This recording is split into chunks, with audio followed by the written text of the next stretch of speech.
Bonjour, bonjour à tous. Voilà, et bien écoutez, aujourd'hui on va parler de l'argile ou plutôt des argiles, car il y en a énormément. Qu'est-ce qui est important à savoir sur l'argile et les argiles? Eh bien, c'est d'abord comment c'est constitué. D'abord, c'est quelque chose qui est à base de silicate, donc comme la plupart des roches. Donc, ce n'est pas une terre anodine, c'est quelque chose de très particulier qu'on va trouver en profondeur. Et surtout, il faut savoir que c'est formé par des cristallites qui se superposent les unes aux autres. Les cristallites étant des éléments extrêmement fins qui font 1 micron de long, plus ou moins, et 1 nanomètre d'épaisseur, donc quelque chose d'extrêmement fin, comme des feuillets qui vont se mettre les uns au-dessus des autres. Les propriétés de l'argile, donc de cette terre particulière, les propriétés sont 3. La première, c'est l'absorption, c'est-à-dire de capter ce qui va passer, donc tous les liquides qui peuvent passer à proximité, qui vont être captés par l'argile et qui vont être emmenés avec l'argile lorsqu'on va enlever l'argile, bien sûr. Deuxièmement, la capacité de tapisser, de protéger, donc une action de protection, d'apaisement. Et une troisième propriété, la propriété d'adsorption, adsorption avec AD, qui signifie que sur ces feuillets, entre ces feuillets, vont s'accumuler des substances qui vont, avec le temps, vont partir avec l'argile et donc vont être éliminées. Il existe de nombreuses argiles, comme je l'ai dit tout à l'heure. Les principales, on va en parler de deux. C'est les argiles blanches, le kaolin, qui va être à peu près aussi riche en silicium et en aluminium, et puis qui va être plutôt intéressant pour l'absorption.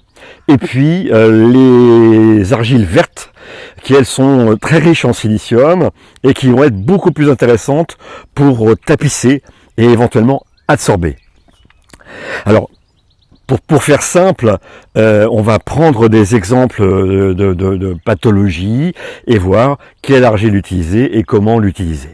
Donc l'argile va être utilisée, par exemple, dans les phénomènes de sérosité, de suintement, même si c'est en dessous de la peau, par exemple. Et là, c'est plutôt donc l'argile blanche, le kaolin, qu'on va utiliser sous forme de cataplasme épais de 1 à 3 cm d'épaisseur, qu'on va laisser au maximum 2 heures, sous pansement éventuellement.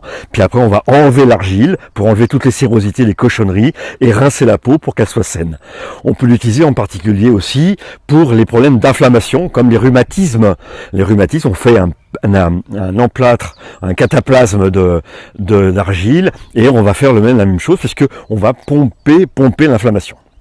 La deuxième utilisation principale, ça va être donc au niveau des troubles digestifs, en dehors des constipations, c'est de faire avaler de l'argile qu'on aura mis dans un récipient, dans un verre avec de l'eau, de façon à ce que l'argile pendant une demi-heure travaille. On fait boire l'eau, cette eau est constituée donc de ce qui est bon dans l'argile, qui va être dilué, et va faire un tapis, va faire une sorte de pansement digestif et calmer les irritations, les inflammations en cas de diarrhée, donc stopper tout.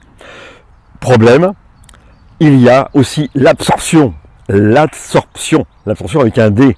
C'est là où on faut savoir que si l'argile enlève les mauvaises choses, les toxines, les microbes, etc., les nutriments, les compléments que vous aurez donnés vont partir avec.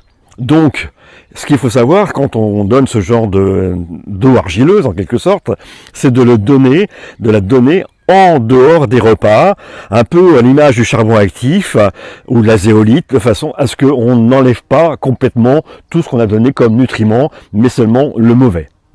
Voilà ce qui est important. En dernier lieu, je voudrais rappeler donc cet effet sur les sérosités et tout ça. Ça peut être intéressant aussi sur les problèmes circulatoires, sur les problèmes de lymphe.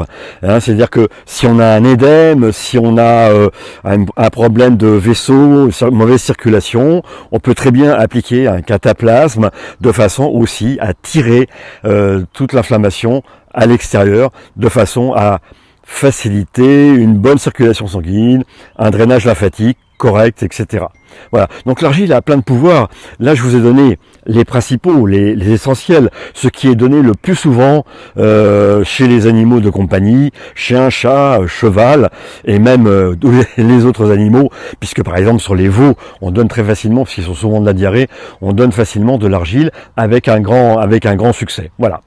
Je pense que c'est important, et Vous pouvez avoir plus d'informations, plus de renseignements en allant regarder mon document que j'ai écrit sur mon site naturovet.com. Je profite que vous êtes avec moi pour vous annoncer pour le 26 et 27 avril prochain une formation sur les éléments de base de la naturopathie animale que je ferai dans la côté d'Aix-en-Provence donc pendant 2 jours.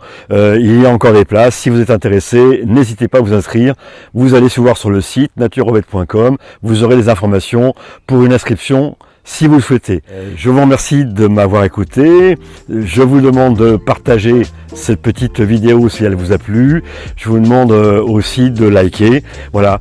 Merci beaucoup et à bientôt. Au revoir.